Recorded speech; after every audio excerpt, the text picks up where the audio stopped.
Welcome to back SRB production दोस्तों। तो मैं अभी पहुंचा है अलीगंज जंक्शन पहुंचा है और आप लोग देख रही है ये है गाजियाबाद पहुंचा है अभी। तो गाजियाबाद से मैं जा रही हूँ दिल्ली तक। तो दिल्ली शहर अभी पहुंच गया। ये है दिल्ली शहर और जंक्शन है ये। तो आप लोग देख रहे हैं ये दिल्ली का जंक्शन। ये है दिल्ली का जंक्शन, बहुत ही बड़ा है ये दिल्ली शहर। तो आप लोग देख रहे हैं दिल्ली का स्टेशन, और स्टेशन इतना बड़ा है कि बोल नहीं सकता। आप लोग देख रहे हैं, खुद देखो और खुद पहचानो, ये है दिल्ली शहर।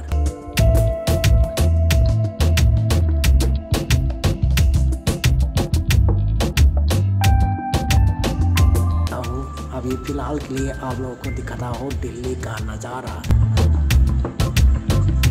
मैं अभी स्टेशन से बाहर आया हुआ है और स्टेशन का बाहर का नज़ारा आप लोग देख रही है, बहुत ही अच्छा है।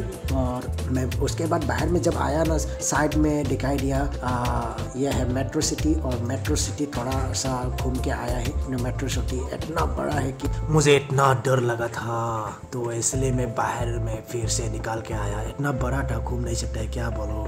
तो मैं अभी रिक्शा में उठ लिया और उस रिक्शा से अभी जाऊँगी बस स्टैंड तक। बस स्टैंड से जाऊँगी रोड की तरफ। तब तक के लिए जय हिंद।